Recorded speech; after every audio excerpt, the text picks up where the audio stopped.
guys, Karen Miller here from Asleep at Last. Welcome to another one of my videos. Today I'm talking about crying. The reason why I wanted to do a video on crying is because I just wanted to have a general discussion around crying, really, because I find that when parents first come to work with me, one of the things that they're most anxious about is how much crying is going to be involved. And even before people consider working with me, when they're thinking about it, one of the things that really holds people back is this going to involve, or they just assume it's going to involve, loads and loads of crying, really distressed, upset babies and toddlers that won't calm down for days and weeks on end, and they don't think that that's something that they can really handle.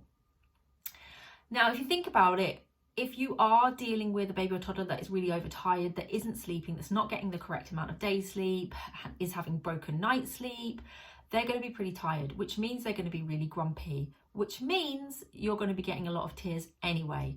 So potentially you've been dealing with a baby that cries a lot and has cried a lot for many months, sometimes years.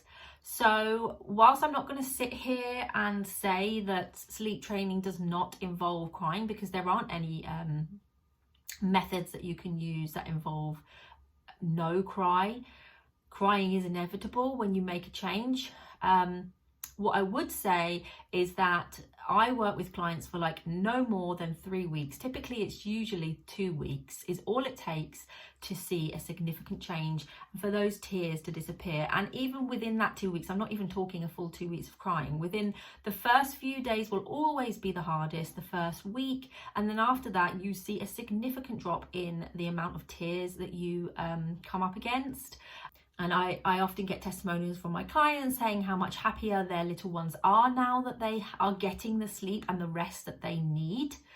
So think about it like that. Think about it in terms of just a short-term, endurance of some tears in order to get for there to be less tears overall long-term.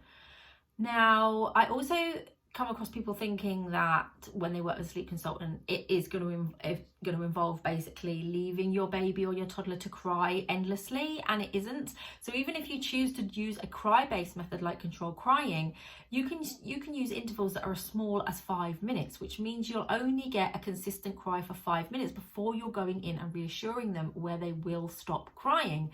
Yes, they're going to start crying again once you leave the room, but those bursts of crying become shorter and shorter very quickly. And in a matter of days, it subsides.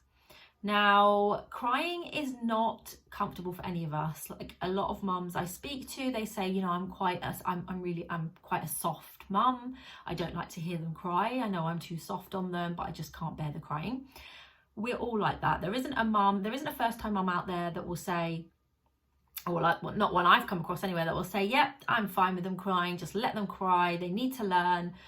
It's not something that is comfortable for any of us. It's a natural instinct for us mothers that when our child cries, we assume they need something from us and we want to meet that need and we instantly want to stop the crying. Now, when a child does cry, it can have a physical response on us. Our blood pressure goes up, our stress hormones peak. It isn't pleasant at all. And like I say, our instinct is to rush in, but sometimes the best thing you can do is just to hold off and wait and see what it is that your little one needs, because sometimes they don't need anything. They're just having a bit of a moan, a bit of a whinge, or they're just frustrated because they want to be asleep and they're not. So it's important to hold back and actually learn what type of cry it is, and knowing the different types of cry will help you to know how to respond to your little one's cries as well. I do come across parents that, they really don't want their child to cry at all, which does make things more tricky, because if you're trying to avoid any sort of tears, things are going to take longer and it's going to be harder for you to see results.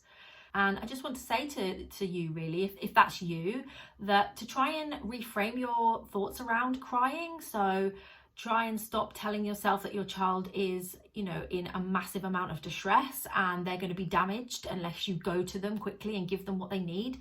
Sometimes crying is necessary. For example, when our little ones have injections, we know that they're going to cry and they're going to be upset and it's going to hurt them, but it is in their best interest to have the injection, so we allow that crying to happen.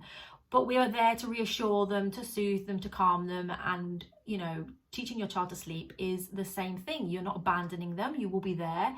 So try and reframe your thinking around crying. Try not to panic so much about it and worry that they're going to remember this in years to come and they're going to be, you know, permanently damaged and it's bad for them.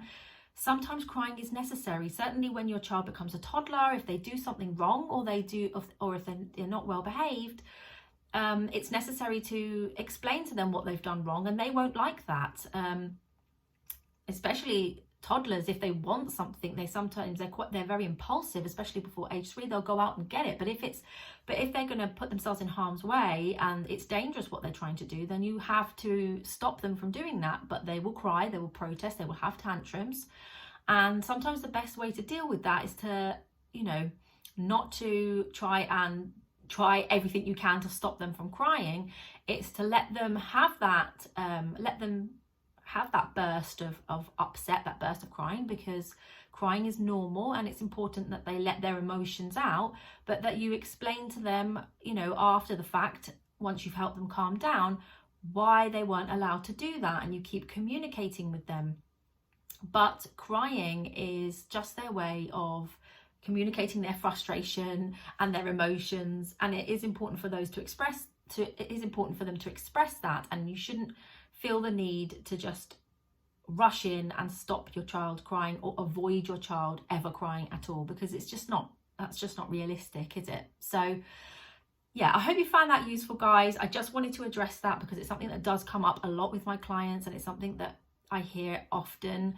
I don't like my children, you know, crying any more than you do. My children are now 6 and almost 4, and I still don't enjoy listening to them cry, but I will let them cry if I feel that it's a consequence to, you know, something that they've done.